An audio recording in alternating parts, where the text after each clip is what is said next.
zero, maybe. Yeah, that was my first sentence actually.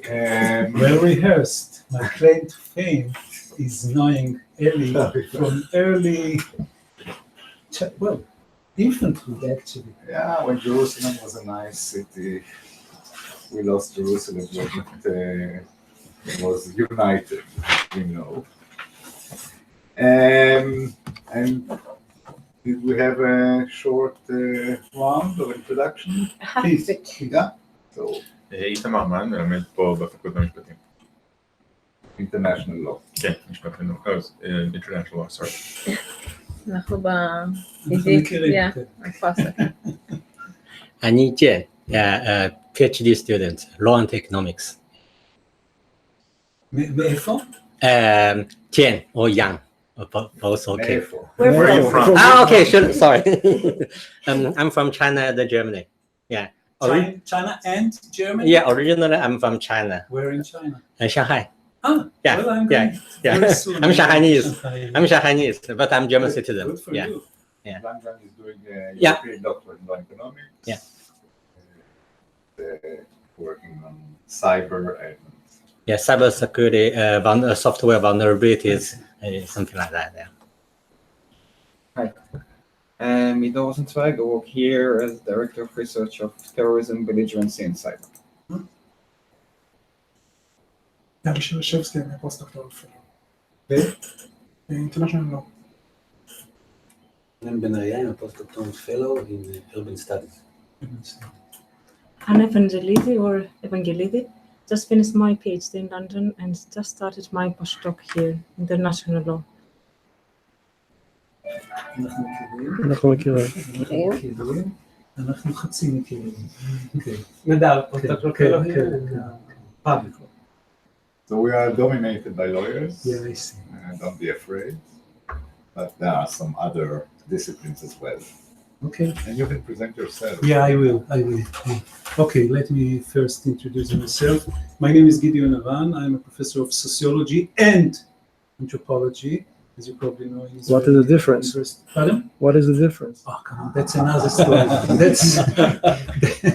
That's actually, I tend to argue there is no essential, fundamental difference actually, and that's actually my point in presenting myself as boss.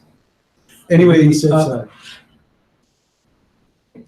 unfortunately, as you probably know, in Israeli universities, at the age of 68, one should resign and become emeritus. So I'm emeritus, but still keep working, doing my research, publishing and teaching on a voluntary basis. I'm a Jerusalemite. In recent years, I live in nearby Jerusalem, and last year I left for Jaffa. That's another adventure I am involved in right now, which is exciting. Not easy, not simple, but exciting. On the anthropological side or on the sociological side? Mainly on the political one. Political and human, really human. And okay. I started my career actually being interested in sociology of war, sociology of combat. I'm sort of what Americans call a professional soldier. I was a combat soldier, I was an officer. And somehow it happened that I was in the eye of the storm in 3 major wars, in 67, in 73, and in 82, the Lebanese. And I'm one of those typically Israeli creatures, species, that are at one and the same time peace seekers, what is called here liberal left-wing peaceniks of sort. Not a pacifist though, but nevertheless rather radical left. And yet I still love, though now vicariously through my kids, military life, and in a way, war as well. Certainly, this one, yeah, you know Israel, so you look at the profile of the leadership of the original leadership of Shalom Achshav. It's in their military engagement was essential to, I think, to their political activity and to their effectiveness in a sense. Anyway, so I became interested in sociology of war, sociology of battle, actually. I was sent by the Hebrew University to study in University of Chicago, at that time really a great school of sociology, and I was a student of Edward Shields and Morris Janovitz, and I studied war, and that was really very many years ago. So okay, I'm also a field worker. I love people, I love interacting with people and talking to them, especially listening to them, or watching, observing them. So being a field worker, I went to Vietnam. At that time, the war was still on, the war in Vietnam, to look for, to mine, to write down my field notes. Anyway, but being myself, I became involved in so many adventures and extracurricular activities, and I left my academic commitment. I spent many years there later in the East. And then when I came back to Israel, after many years of being out of academia, I switched to sociology of religion and sociology of social movement. And I studied a group of people at that time who looked sort of exotic, somewhat bizarre. And that was in the aftermath of the Yom Kippur War. And I was persuaded that I'm going to write the ultimate book about the rise and fall of social movement. You know, like Gibbon, the rise and fall of the Roman Empire, or William Shirer, the rise and fall of the Third Reich. And I'm going to write, because as I knew, I was a good student of sociology, I knew that social movements, political movements, religious movements emerge and evaporate soon.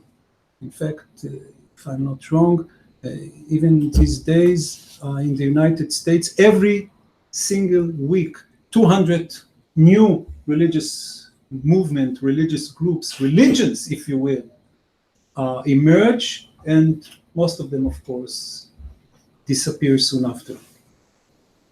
Yet, in fact, I was really lucky, because that group which I studied at close, very close range, I spent with them 25 hours a day, 7 days a week for more than 2 years. Later became very influential, so much so that they really, I believe, changed not just the Middle East map, but the Middle East reality. You can guess, Gush Emunim. And I spent time with the hardcore of the Messianic, the really religiously committed hardcore of Gush Emunim, and that was the topic of my PhD dissertation. Actually, after very, very many years, very recently I published it. Then I switched to, I spent a year in Princeton, and I became interested in Islam and Christianity, mainly not so much Christianity, but actually North American Protestant religion. And again, I was lucky enough to be recruited by the American Academy of Arts and Sciences and University of Chicago and Harvard University to be an active member of the Fundamentalism Project. And in fact, I was in charge of the Jewish desk.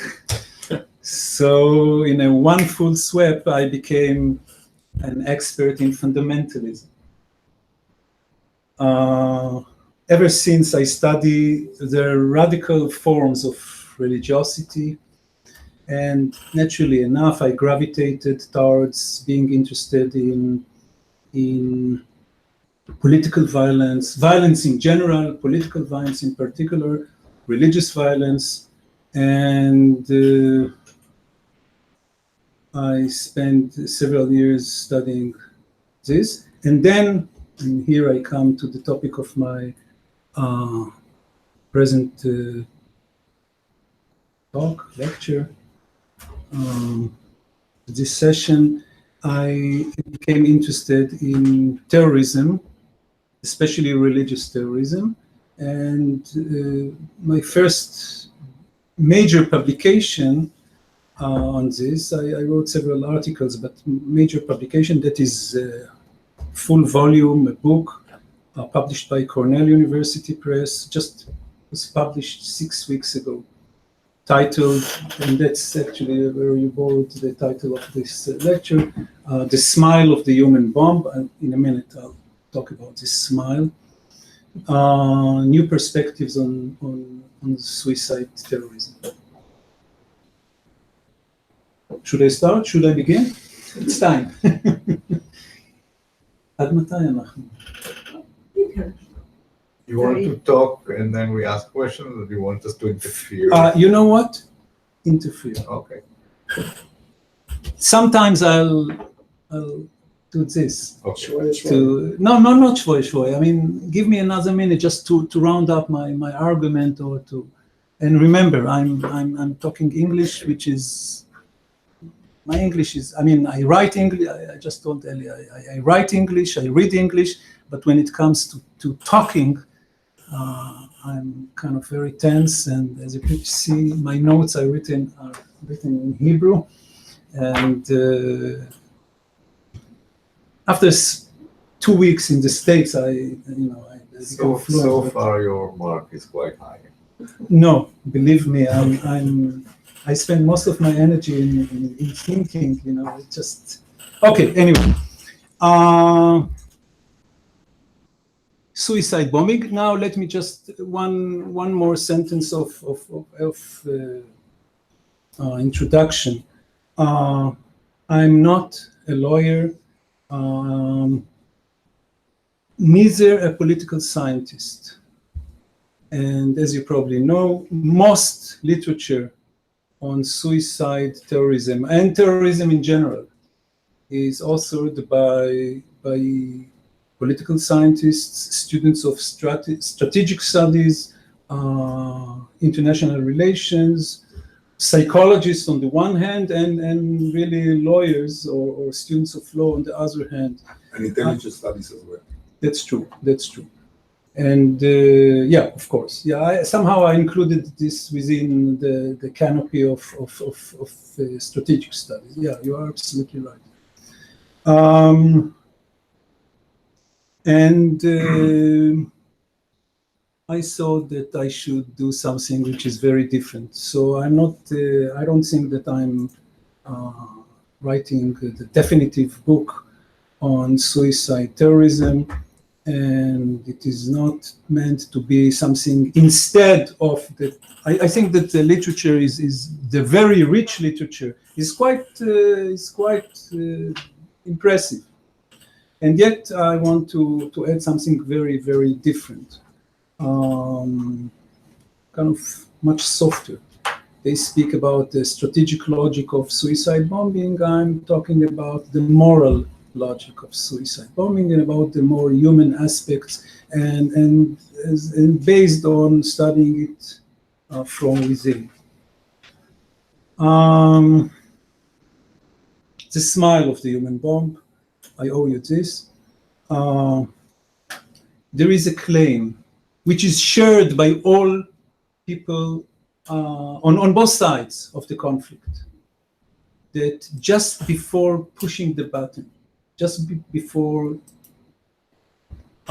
activating the charge attached to his chest, the suicide bomber, actually it's not, I excuse me for speaking in the masculine form, but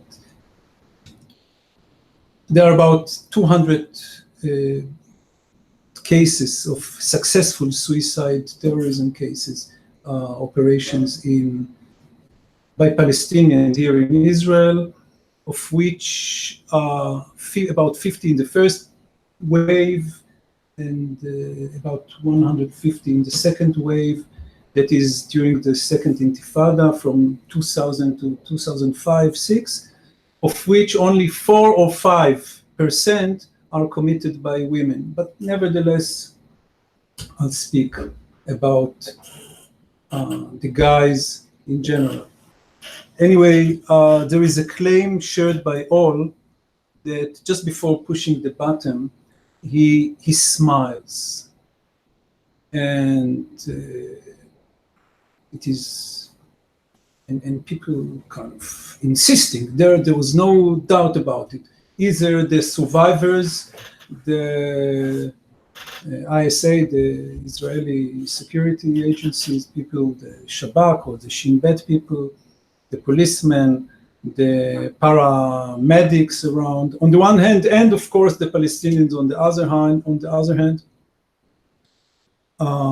and each gives his own interpretation of this smile. What this smile, which was never proved, and I couldn't. But being a sociologist, I believe that even gossip, rumors, claims which are hypotheses, but nevertheless shared by so many people and expressed in a very persuasive way, should be taken as hard facts. I don't know whether there were smiles there, but people talk about smile and are convinced that there were smiles, and he is supposed to smile.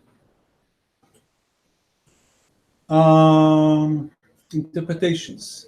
Of course, Palestinians will say, okay, he's already up there with the 72 virgins. He sings about paradise, about sitting nearby on the right side of the Prophet, etc., etc. The Israelis claim that it means how cynical, how mean he is, smiling just before killing. You can guess. And I discussed this smile, and I interview a lot of people regarding these smiles, including, as I suggested, on both sides. And somehow it goes all along, all through the chapters of my book, though I could never really prove that there was a smile. That's as far as the title is concerned. I became interested in that subject by sheer coincidence, though on the other hand, quite naturally. I told you I was into violence, political violence, and not particularly suicide bombing. And then a very, very good friend of ours was assassinated in 2003 at the second half of the Intifada, and I was shocked, of course, and then I became interested and somehow decided to translate my personal involvement into some more systematic, some kind of more systematic academic study. First, I started, remember, I'm a field worker, and I'm more specifically, I am a great believer, I'm a great believer in participant observation. Not just observation, but participant observation that is doing what my subjects are doing and believing that actually my own experience could be a valid source of insights regarding that phenomenon which I studied. So one of the things that I conducted in my study was simply going to that very same situation, which means taking the same bus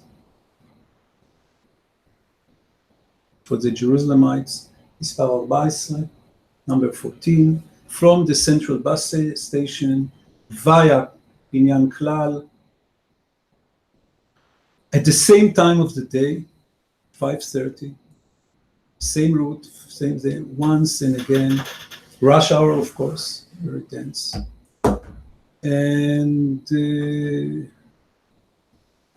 kind of had the sense of the situation. The bombing took place at exactly 5:30. So what really was I made the focus of my study was what happened there at the bus, at the rear part of the bus at 5:29, 5:28, 5:29, 5:28. That is at the minutes before. Methodic actually digression.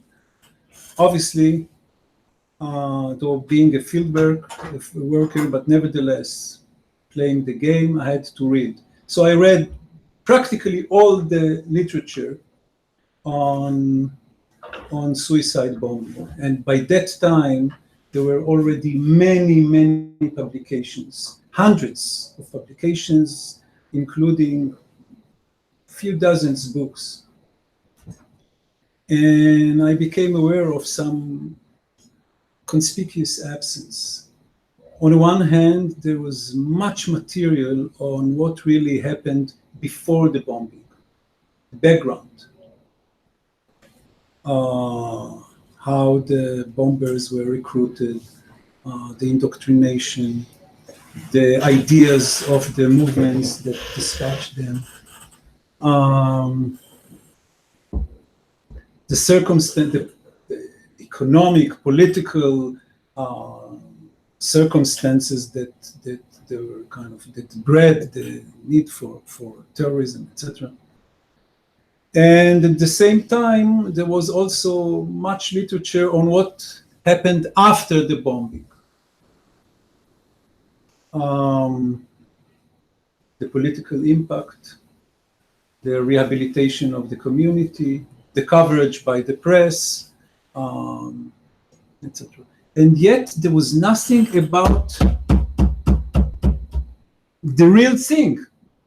Always what preceded and preconditioned it, and what came after. Nothing about the phenomenon itself, the bombing, the attack, the suicide terrorism. To put it another way, there was much literature on the aggressor, on the man or woman who committed that suicide bombing, the attacker. And there was much literature on the victims, those who were assassinated or just wounded, the survivors. There was nothing whatsoever about what the linkage between them, what relates them to each other, which I believe is the essence of violence. What is violence if not some sort of relationship between an aggressor and a victim? There was nothing about it. So the relationship between the aggressor and the victim, the arena itself, I was for the arena. And the idea was to come as close as possible in terms of time and in terms of space, zman v'merchav, as close as possible to the arena itself. How can you do it? Just go to Zion Square and wait for the next bombing? Statistically, I wouldn't stand a chance, and if I would, then too bad. And I was rather dissatisfied with all the conventional methods of studying suicide bombing, mainly interviewing, in retrospect, the families. On the one hand, friends, families, and on the other hand, those bombers who failed on action and then being caught, tried, and then put in and imprisoned, which I did it. I managed to interview people in prison, in Israeli prisons, boss failures, bomber who failed, and dispatchers.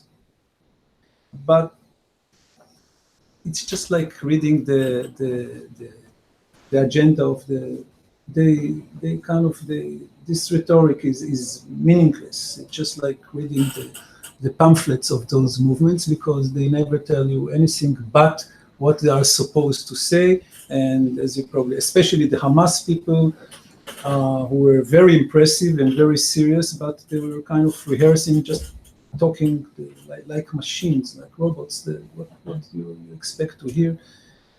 No insights. I couldn't get anything that will to go beyond and better understand this phenomenon.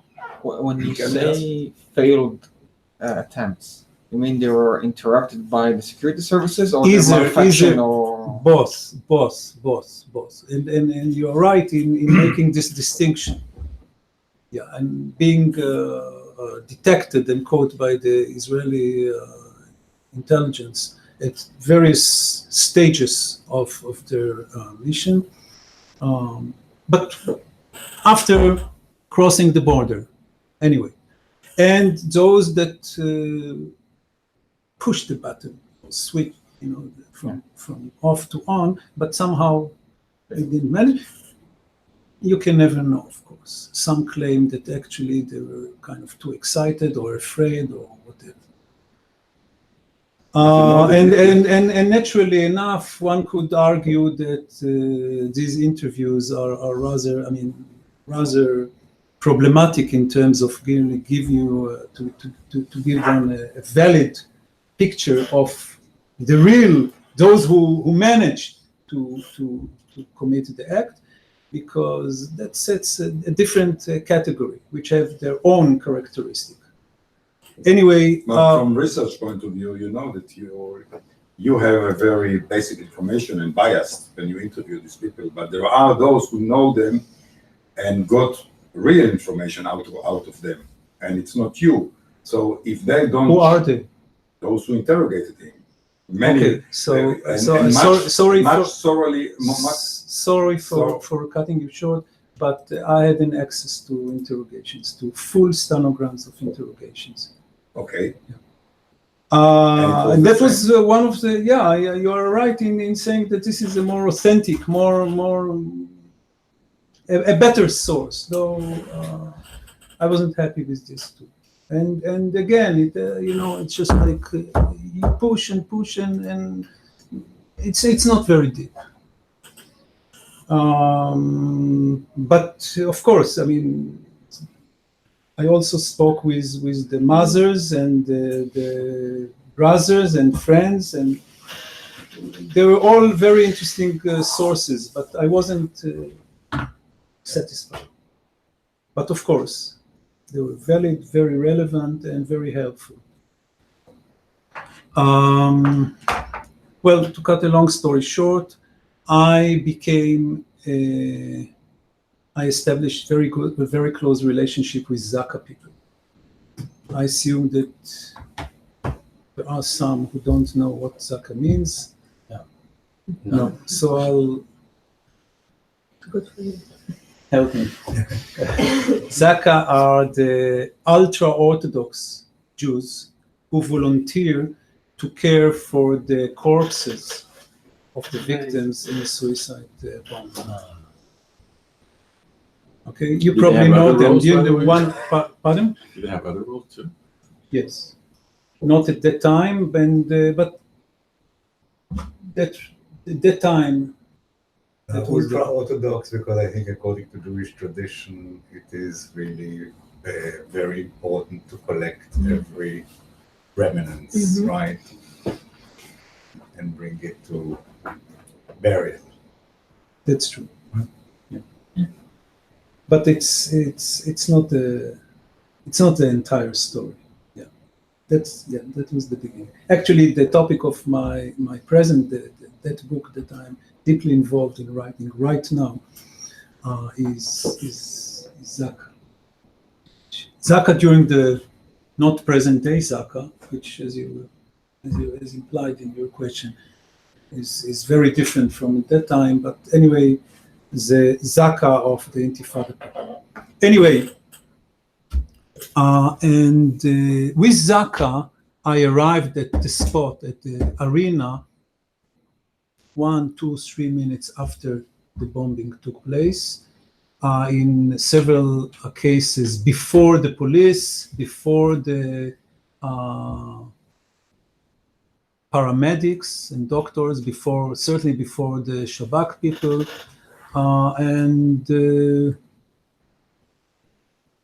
I kind of adopted the sort of an amateurish Sherlock Holmes ideology, believing that if you come to the scene of the crime a couple of minutes after, you will be in a better position, at least to speculate.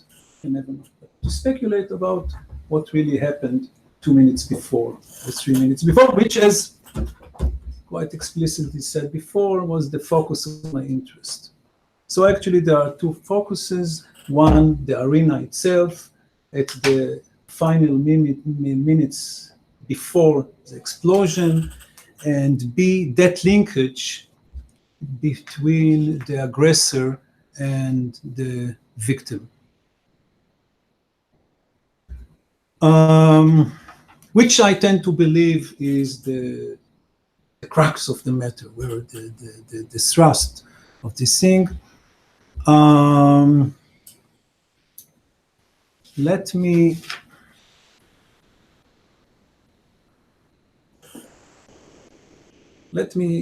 suggest the following. Just a year ago, Philip Roth, the very famous Jewish American writer, passed away. I was a great admirer of his books. One of his lousy books,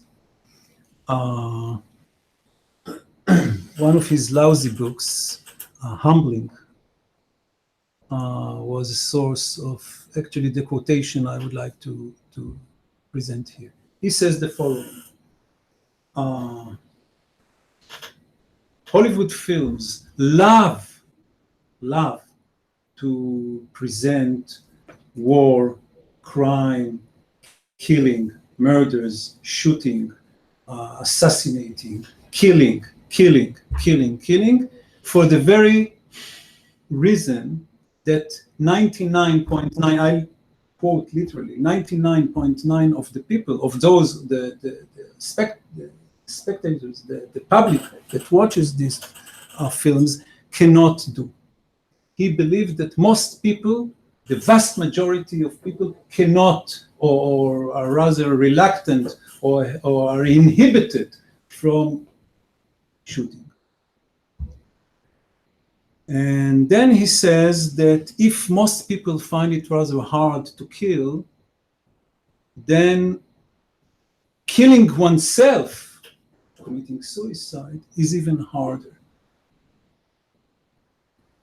Now I thought, okay, logically, if killing is very difficult and killing oneself is even more difficult. But that's not given. It's something that you need to prove. I mean, the fact that killing is very difficult. I don't argue with Philip Roth. Anyway, he passed away, so I cannot do it. But I find it rather persuasive. I find being even in war, it's not that easy. Did you ever commit or did you ever take? Okay. But if you carefully observe it, you will see that killing should be set up in a particular situation, which makes it easier. Let me give you one example. Actually, I expect you to know this topic so much better than I do, being lawyers. Firing squad. Usually those who are doomed and should be in a minute will be killed. I hope that they cover their eyes. Why?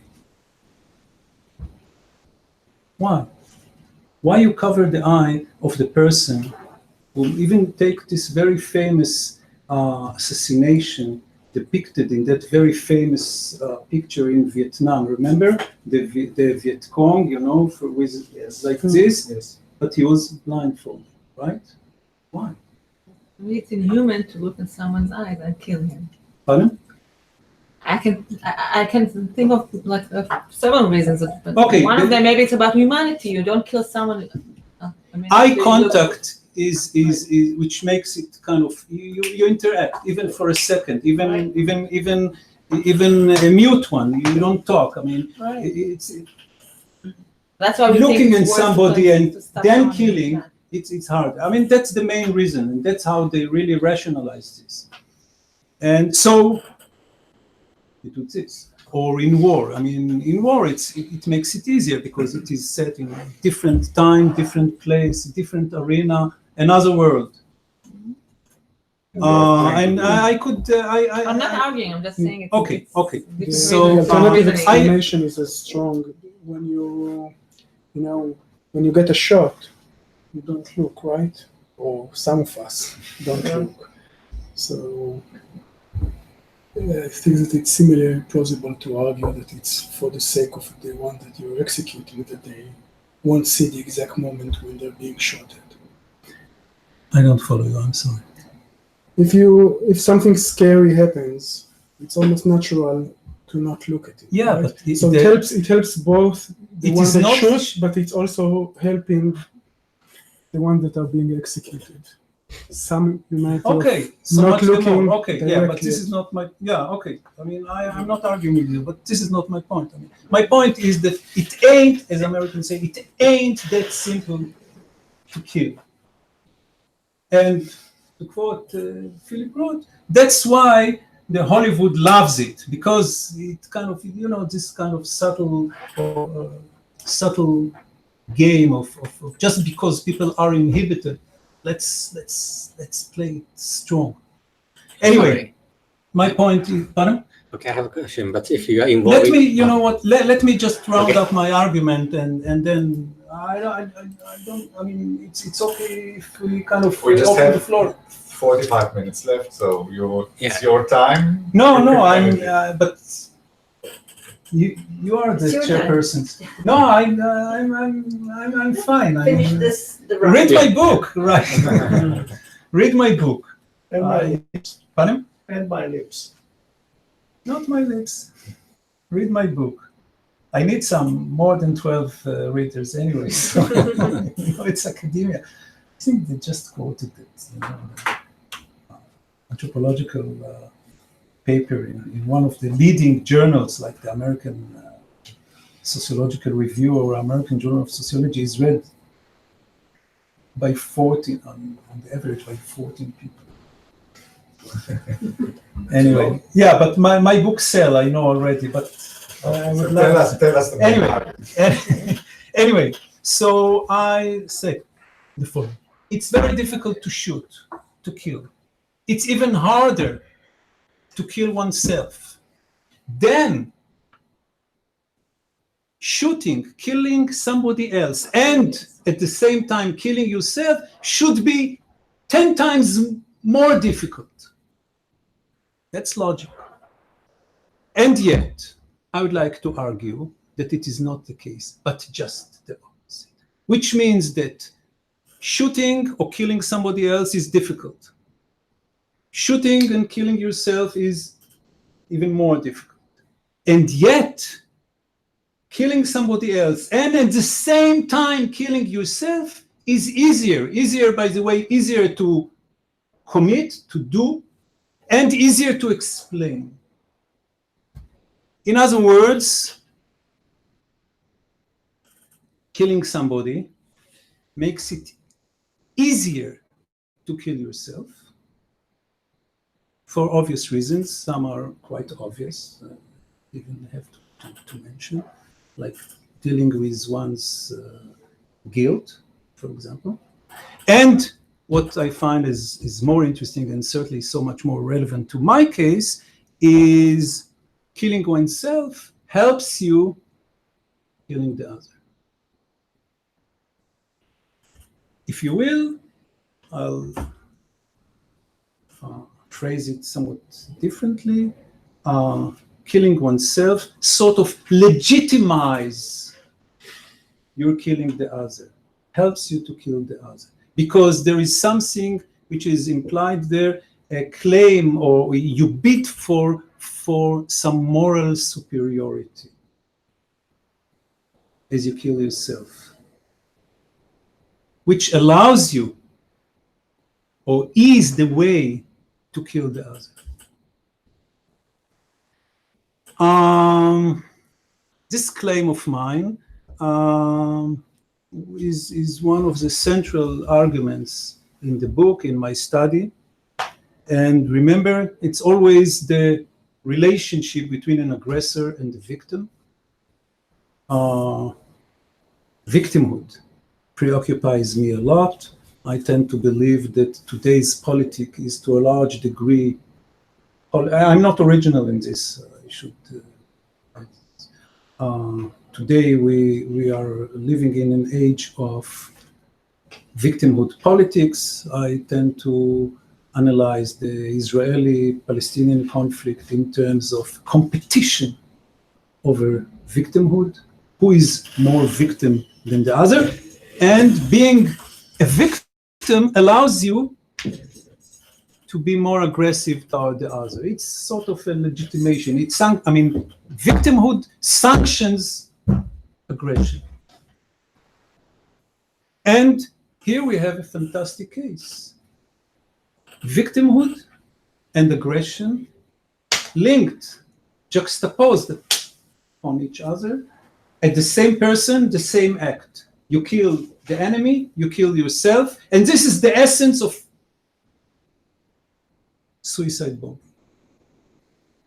Now, the aggressor, the Hamas person who is there, the assassin, is victim on at least 3 grounds. First, obviously, he is the victim of his own act. He kills himself. He directs his aggression towards himself, as in this sense, he's just like any other suicide person. In committing suicide, there is always, even if the only victim is the person himself, there is a victim. B, he claims, and the Hamas or the Palestinians in general claim, that he is the victim of the Israelis, of the occupation, of the Israeli checkpoints on the border, of the Israeli humiliation, of the Israeli killing, the Israeli control of the territories, etc. And one could add, of course, that he is a victim of his own community, of his own movement. These things are quite obvious. I don't want to linger and to talk too much about it. If you can say that he's also the victim of that political culture or culture in general that makes, or actually that in a way invented suicide terrorism.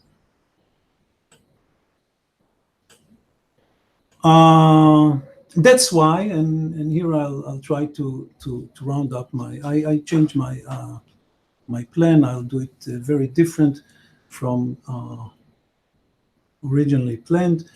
I'll say a couple of words about my definition, my very narrow definition of suicide bombing, so narrow that actually so many cases that are conventionally regarded as suicide bombing are actually, I examined them, and I believe that in fact they are much less than usually thought.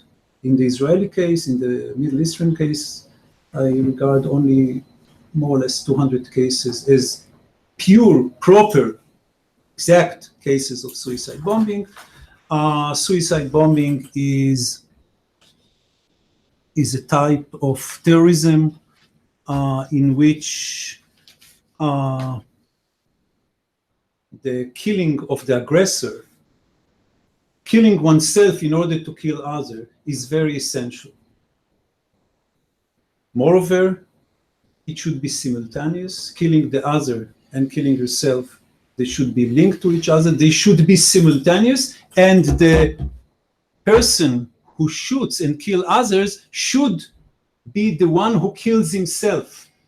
That's why, for example, Baruch Goldstein, in the case of the 94, February 94, thank you very much, case, he opened fire, he killed 29 worshippers in the cave of the Patriarch in Hebron, and then he was killed. But he was, I mean, he stopped just to change magazines in his assault gun, and then they used the fire extinguisher and just even the just sheer bare fists and killed him. This is not, though conventionally regarded as suicide bombing, this is not.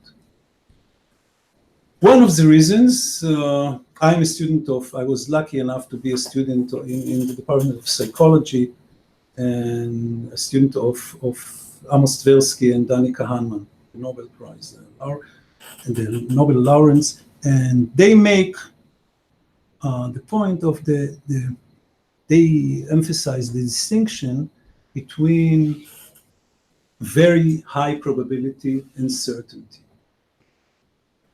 Let me put it this way. Actually, okay, I'll present it this way. There is very high risk terrorist acts. There are face-to-face terrorist acts. There are close range or zero range terrorist acts. There are those regarded by the Israeli intelligence as sacrificial acts of terrorism. In all those, the probability of surviving is very, very minimal. Very little. Chances are you will be killed, and yet it is not certain.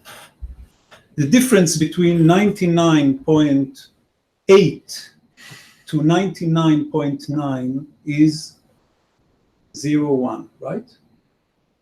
The difference between 99.9 and 100 is arithmetically, again, 0.1. Yet, sociologically and psychologically, entirely different. Also morally. Also morally. Also morally. I absolutely agree with you. Absolutely. Your point is very well taken. Yeah. I'm not sure about that. Okay, that's all. Is it really about probability or about intent? I mean, say someone knows for sure that he's going to die. He seeks his death so much so that he, with his own ends, he guarantees his death. So these are two different things, right? I can know for sure that I'm going to die. I don't commit an active suicide, but I know for sure that the result would be my death. Although I don't intend, this is not my intent. No, this is your intent. Sorry? This is your intent. Yes, and Nadav says that the difference is the intent. Yeah, but I said, I mean, practically they merge. Maybe philosophically or analytically. Okay. But in fact, you seek your death so much that actually, if you kill the other and somehow survive, let's take a not so hypothetical case. Two very famous and very tragic political assassinations, both Middle Eastern. The assassination of Anwar Sadat in 81, and the assassination of Yitzhak Rabin in 95. In both cases, the bodyguards were complete failures. Zero.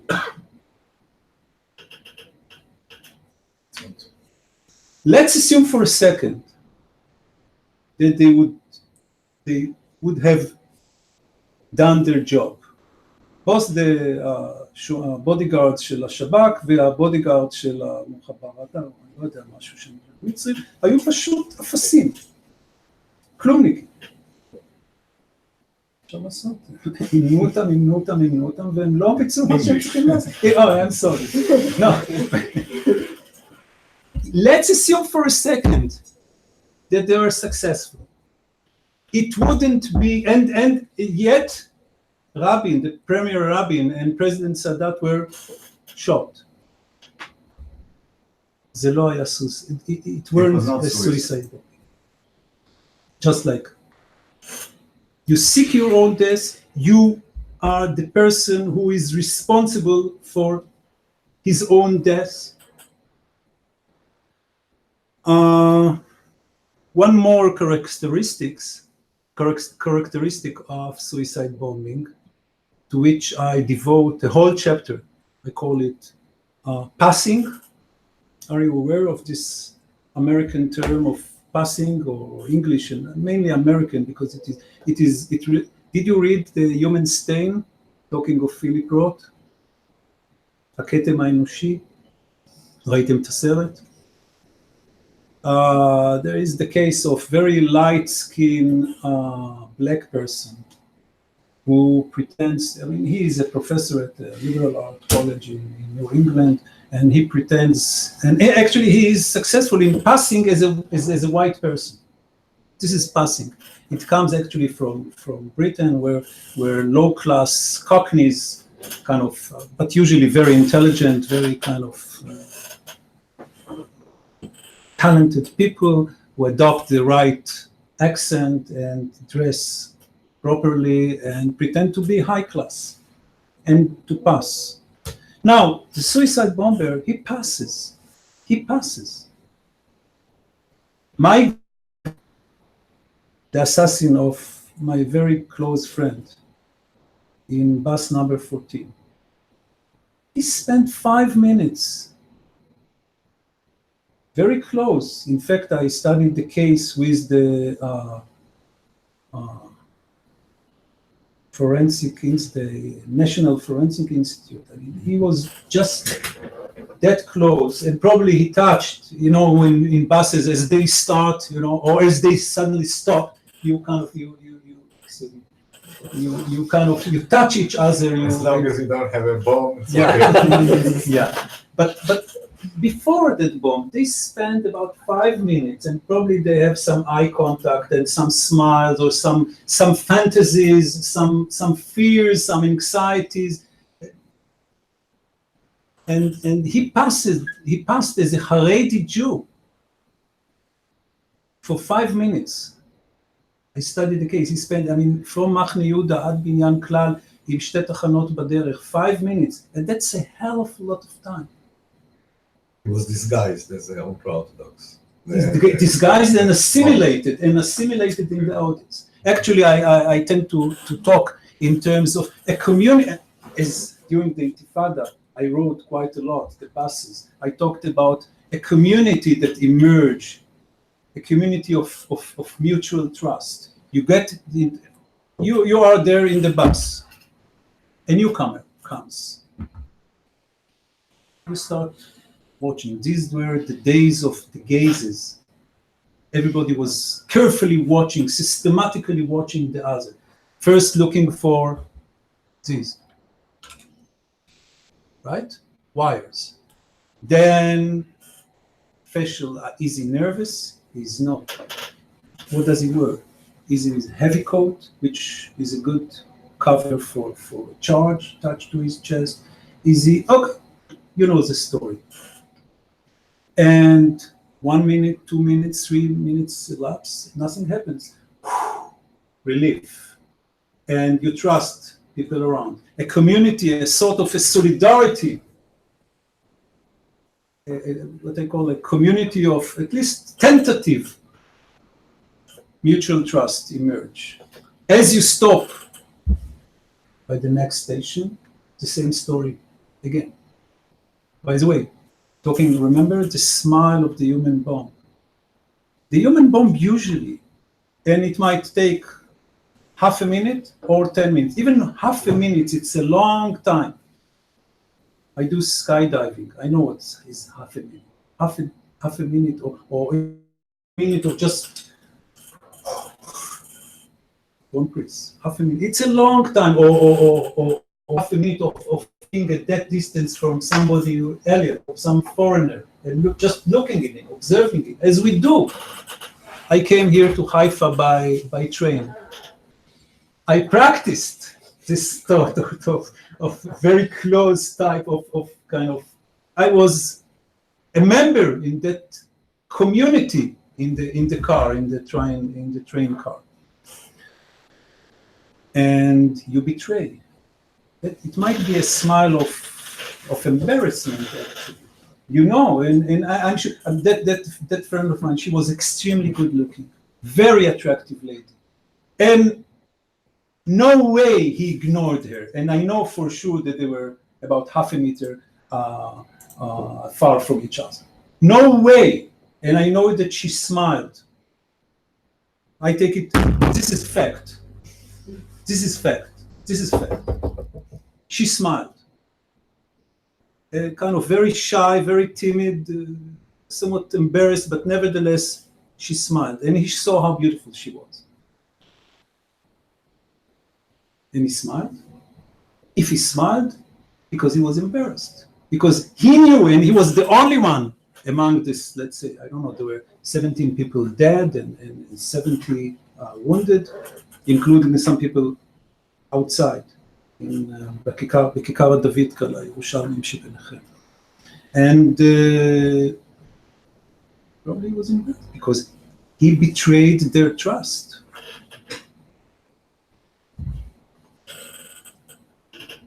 Anyway, so passing. He is under disguise. He assimilates into the target public.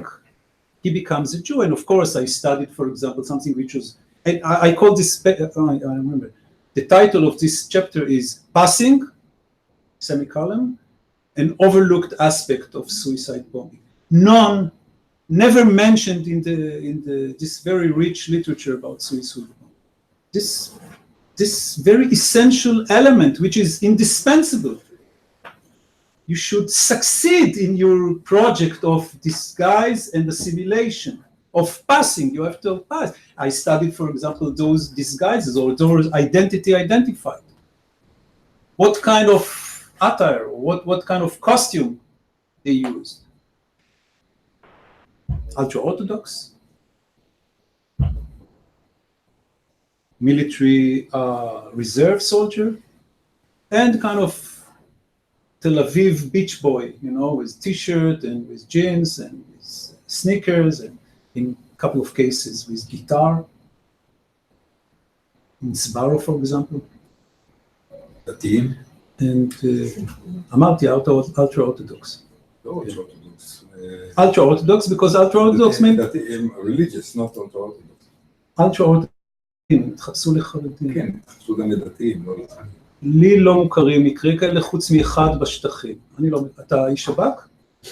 הייתי.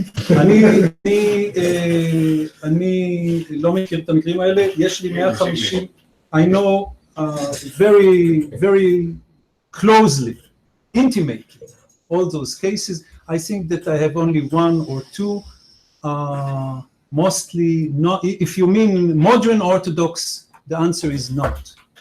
Ultra-Orthodox. Haredim, and for also for I could suggest two explanations. One, technical, because wearing a coat even during summertime helps you to cover up or to cover the charge, because that the other Orthodox are walking just like me with t-shirts. The other reason is whenever they depict the target, they tend to depict it in terms of the ultimate Jew. And the ultimate Jew, according to them, is a Haredi Jew. He should be with huge nose, with a kind of this anti-Semite type of caricature, with sideburns, with capota, with wide-brimmed hat, etc. In white and black, etc.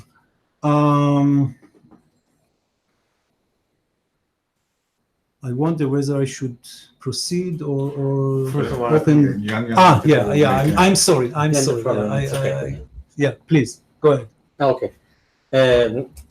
I just about I have a question. Just now you said that that's the difficulty to kill others and the difficulty to kill oneself. But I think the first I want to say the difficulty exists in the whether you observe the process of killing. I mean, if you observe the process of killing others, then it will be difficult. But if you don't see the process, then it will be easier. For example, in the modern war, if you just press a button, I mean, you can kill a lot of people. I absolutely agree with you, and that was my point. Yeah. That since killing is that difficult, in recent years or in our generation, it becomes much easier since you don't see anymore physically.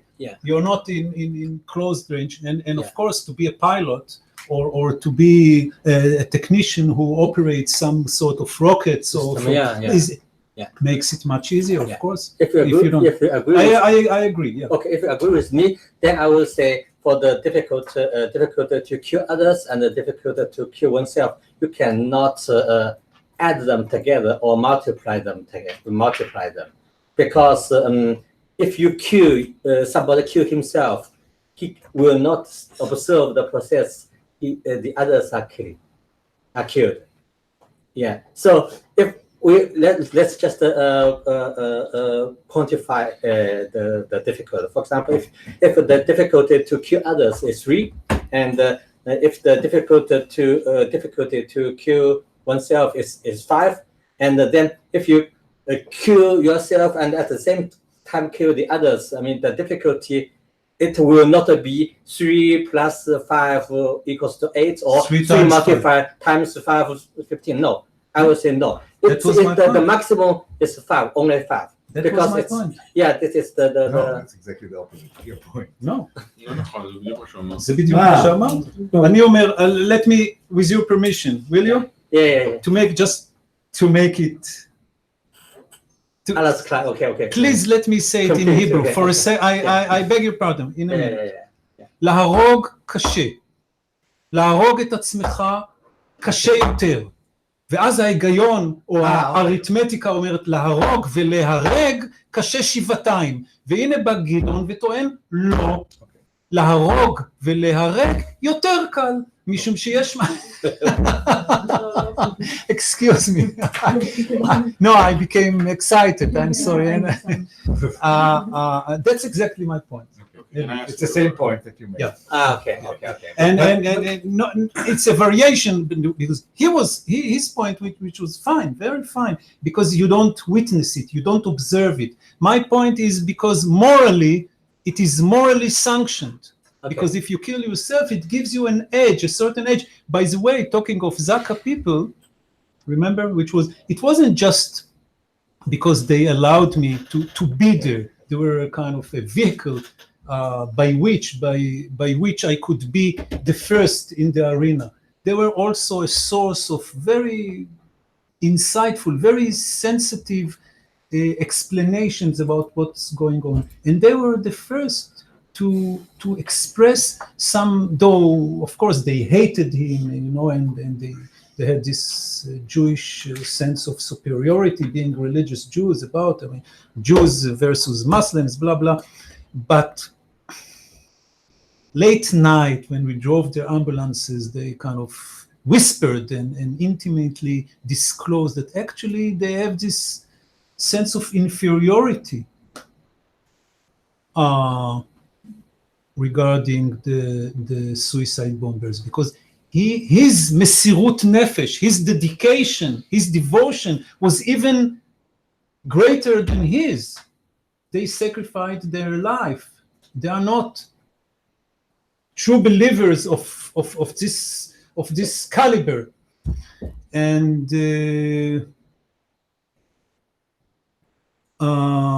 your point is very well taken. For me, I would say, I also agree with your point. But I think that the point, I just mentioned, and your point that there are some different. because if you don't observe if you are not the witness the other side killing, I think that you feel you feel easy. This is because of the nature, or because of the nature. But if you have some belief, or what you believe in your inner side, it is justified. It is not from the nature. It is from other side. So Okay. the source is different. Okay. Yeah. Okay. So I would like to though we do have some time left, but nevertheless, I would like to open the floor. But with your permission, just to finalize my point so far.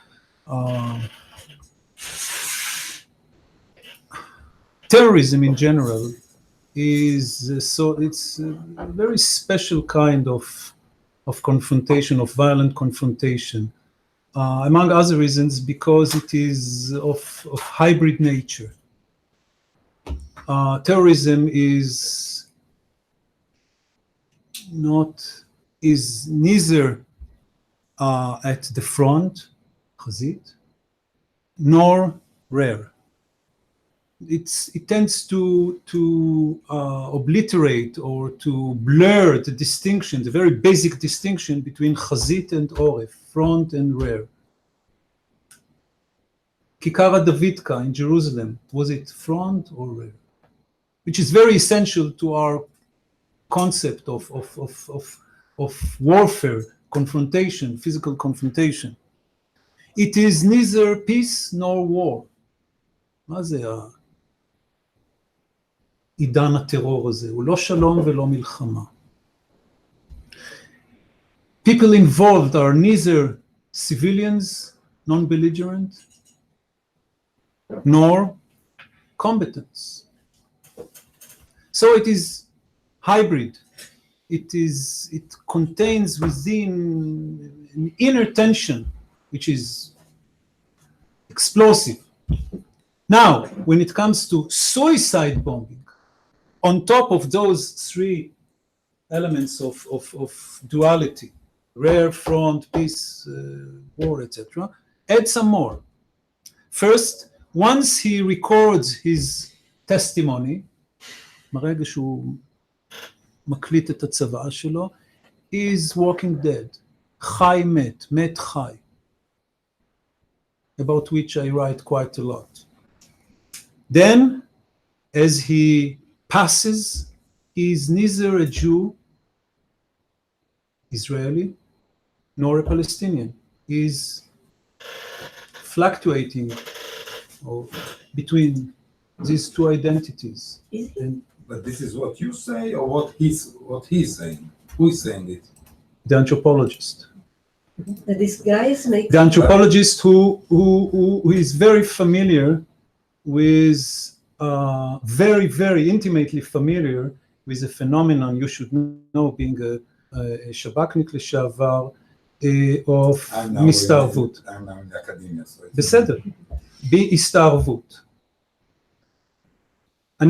Sorry for switching to Hebrew because it relates to something which is Hebrew related. Histāvrut, which is Histāvrut. Those soldiers who actually dress up as not just soldiers, poets as well. Not just soldiers, poets as well, writers as well. Civilians, ודאי. הסתערבות, שזה מבחינה לשונית, זה המצאה גאונית של ערביות, הסתערבות, עם להסתער, להסתוות, להסתנן, מה שאתם רוצים. מה הגאוני בהצעה הזאת? הכל זה הגרמנים וזה... אתה לא שמעת מה שאמרתי, סליחה. אני מדבר על ההמצאה הלשונית הגאונית של הערבוב, של הערביות, השם, הביטוי. סליחה. אבל זה הגיע בערבית לפני שזה היה בעברית, זה הסתערב, זה... מסתערבין, כן. אבל זה הכל בערבית שהוא נכון, הפכת הדבר. נכון מאוד, אבל רגע, תראה למה אני מדבר על העברית. אני המצאתי מילה חדשה. English. No, I cannot, sorry, I have my own limitations. הסתעברות. Later. That's okay. I'll explain it to you later, but I... about the mental. תן לי רגע, תרשה לי. It's different. יש הסתערבות, שמרושו להיראות, להתנהג, ועל פי עדות אני אומר לכם להרגיש ערבי, והסתעברות, שזה בעצם מה שהמחבל המתאבד עושה במשך 5 הדקות שהוא יושב באוטובוס מספר 14, או כשהוא בדולפינריום במשך 22 דקות עומד שם ורואה את הילדות החמודות האלה הרוסיות מפזזות, והוא עומד שם כישראלי. הסתעברות מלשון עברי, ועוד פעם ההסתער, הסתווה, יש גם את העבר, passing. נכון, נהדר, נכון, אני מדבר על זה, אני חוזר אפילו לנהדר. לא, אני רואה שיש לך חוש ללשון ועל הכיפק, כן? מה זה עברי? כל המדרשים על אברהם, עברים מעבר זה של הנהר ועבר זה, ואני עוד הולך עם זה רחוק, אבל על הכיפק, הערה שלך על הכיפק. Gideon, we have 10 minutes. So 2 minutes more, no, just a second, 2 minutes more, just to finish my point. Yeah. Now, he is also a walking dead, and he is a Jew and a Palestinian.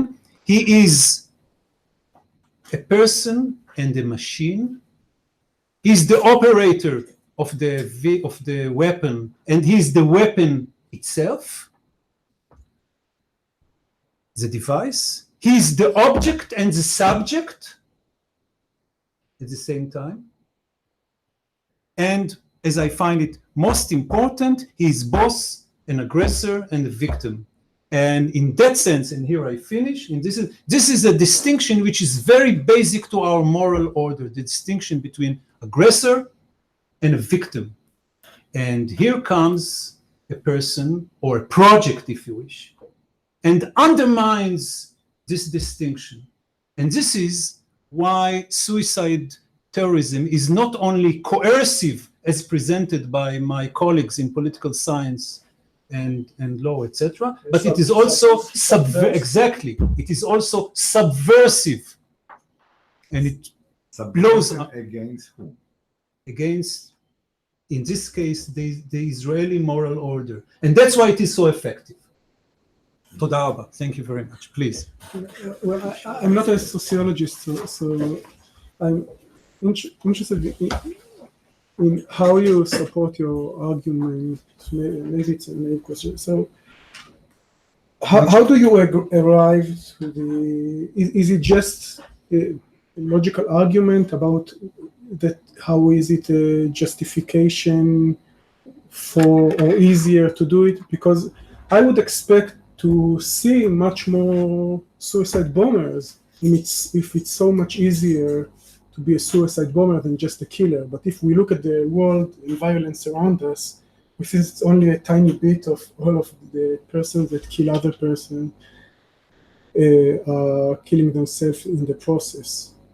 Even if we take much wider definition than your limited one. Okay. אני יכול להצטרף את זה, השאלה שלי נורא קשורה לשאלה הזאת. English. תשאל. Yeah, okay. אני אשכח אבל את התשובה. No, it's the same question basically. Okay. So, also it seems that suicide bombing appears in, as you said yourself, in certain numbers at a particular historical moment, and not so much before that, and maybe, now I don't know, but less than used to be. True. So much less. Yeah. In the local arena, that is in the context of the Israeli. That's right. So now your explanation the global phenomenon is wide. Yeah, is widespread. Yeah. I'm talking now about the domestic form.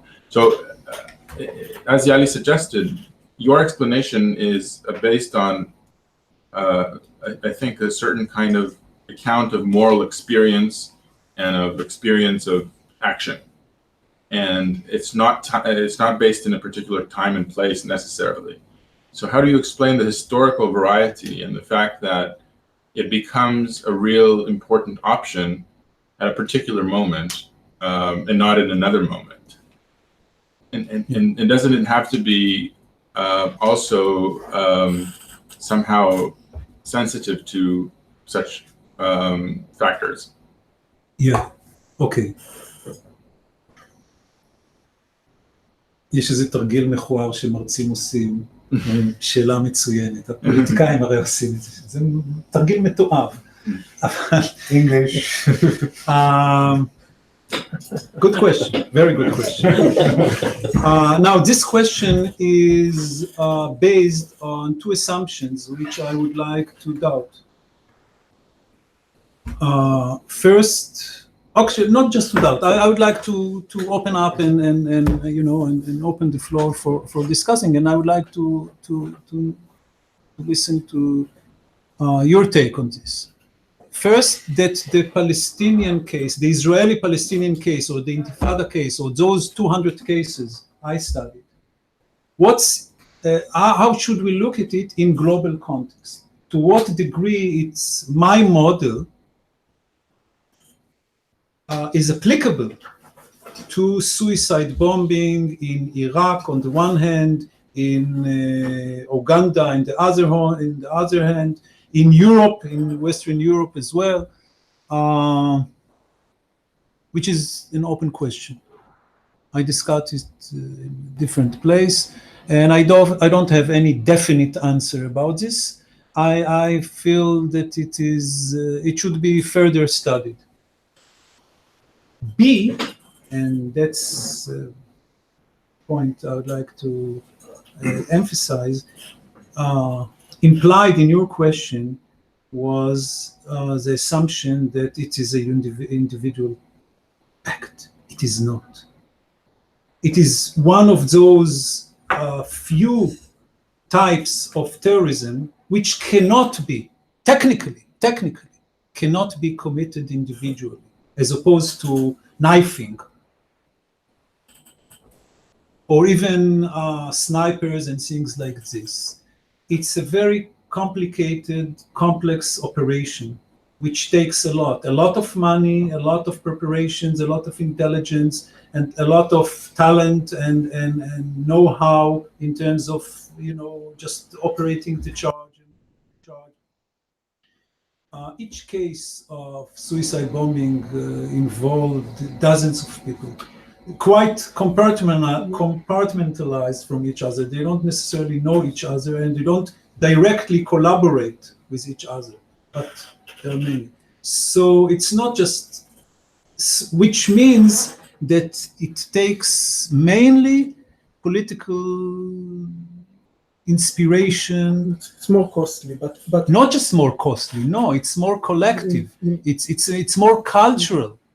It's more cultural, and in this case, by the way, which makes the Palestinian case quite unique compared or put in global context. It's the only case where the vast majority of the community, the white community, the Palestinian community in this case, was supportive. At the eve of חומת מגן, 2003, נכון? אני מסתכל עליך, תראה שאתה זוכר את כל התאריכים. 2002. נכון. 2002. אתה בטוח? כן, 2002. 2002. אני מרים את הידיים, אתה לא זוכר? יש לי פרופסור גוגל. אוקיי, על כל פנים, 70% public opinion poll, 70% I think more. I think more.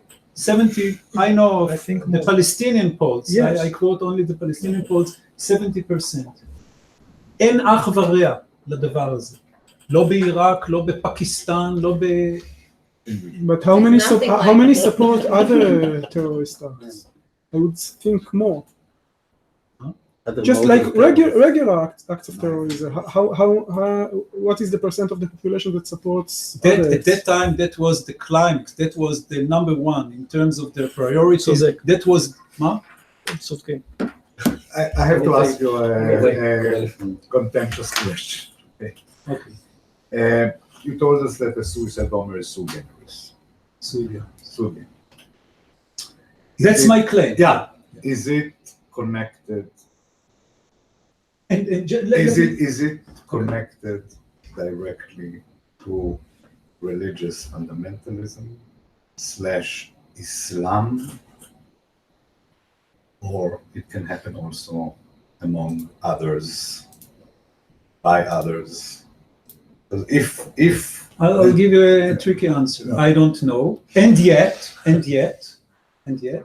99% plus of suicide, and now we talk about more than 10,000 cases 99% are committed either by Muslim true believers and or in the context of conflicts that involve Islamic revival, like in Pakistan, like in Iraq, etc. It is usually not pure religion. Usually it is religiosity - nationality, tribal animosities, etc. But as I suggested, in the European cases, in the American case, in North American cases, in the African cases, in the Russian cases, in the Chinese case, I've studied very carefully the Chinese case. In Xinjiang, exactly. Muslims. Now, that's fact. That's historical fact. You would like me to do something which I rather hesitate. Wow. I rather hesitate. I have several explanations. I prefer not to open it here. Certainly, I cannot do it just like this.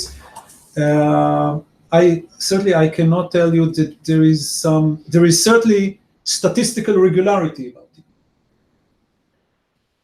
Is it just coincidental? Is it just historically unique circumstances and tomorrow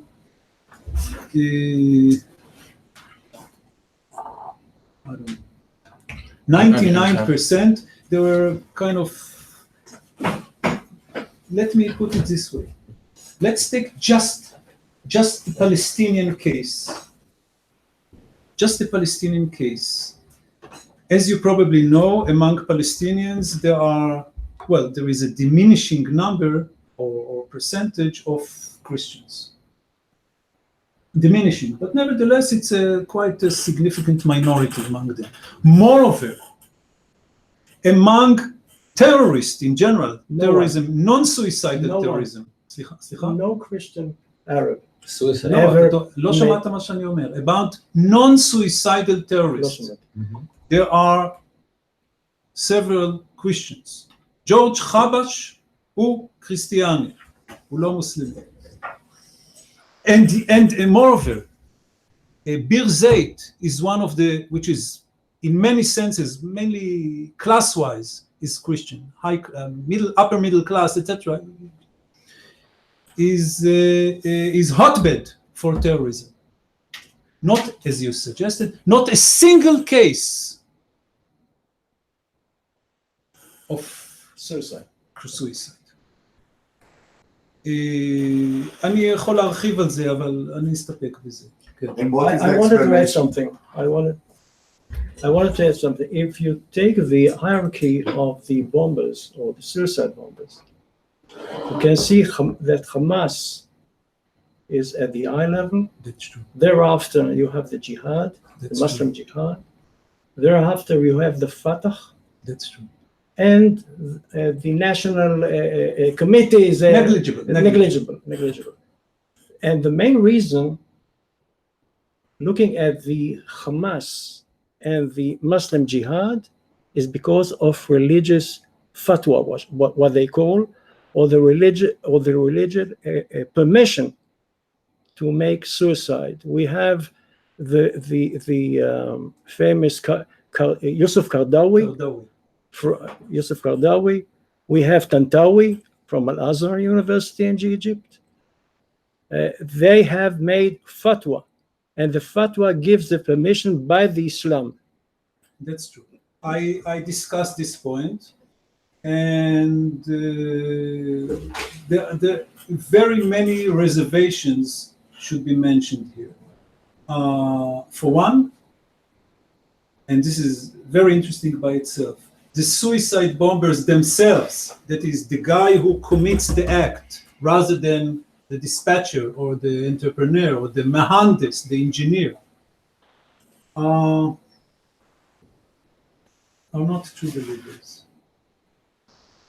I didn't speak about something which I believe is, which is one of the main points in my book, which is the profile, all the issue of profiling and the profile of the suicide bomber. But I would like to mention here, he's not a true believer. But at the liminal level, they are going some transformation. That's true. They are going some transformation. Okay, fine. Fine. Last question, because we are really of time. How can you explain the fact that... Just a small question. You're talking about the simulation, and you say they become Jews once they are in the bus. But on the other, not totally Jews. Yeah, but what do you say? It's cultural. It's national more. It's not a personal act eventually. So how can you explain? Let me, that's a good question. Let me, when I discuss this issue, first I use my general knowledge as an anthropologist who was at a certain time interested in rituals and rites, R-I-T-E, and being a kid myself very many years ago. And I talk about the dynamics of להתחפש, adopting an alter. Two sentences. One, usually by participating in such carnivals. This is a carnivalesque situation, and I discuss it in terms of carnivals.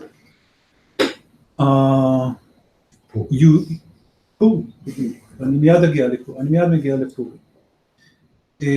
By adopting a certain identity and looking like, you act out your fantasies.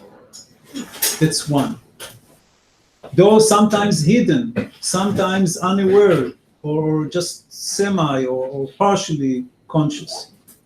B, a costume has its own dynamics. Once you get into a certain role, הייתי ילדה פעם, נכון? אני הייתי ילד. I was a child, and during my time, we were either Indians or cowboys. Indians, I mean Native Americans.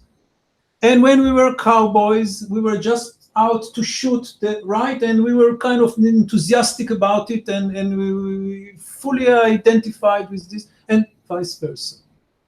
And fantasies. You mentioned Purim. That's the Jewish holiday, carnivalesque, where many suicide bombers took place. לא על זה אני רוצה לדבר. אני רוצה לדבר על זה שבפורים ובדרום הר חברון ראיתי את אותו משחק ילדים. In Purim, in Mea Sha'arim, which is the ultra-Orthodox neighborhood of Jerusalem, and in Hebron Hills, in the West Bank, boss played it as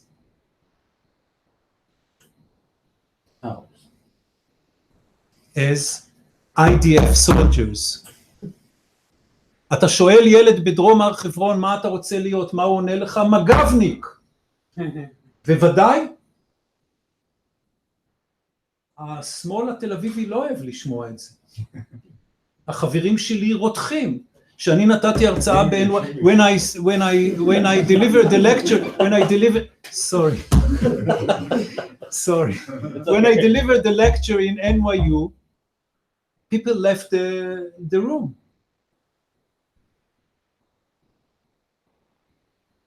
למה? Why? Obviously. Be a kid for a second. חקרתי משחק, I studied children's games in the West Bank. שאלת על מקורות של השראה, בבקשה.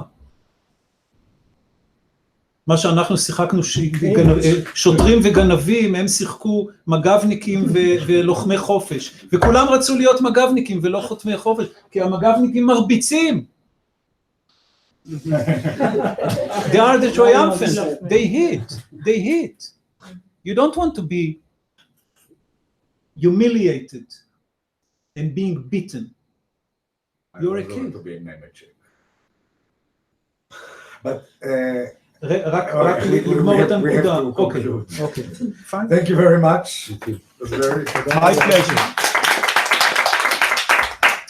Thank you very much. And excuse me for the English speakers. Sometimes I forget. No problem. So what is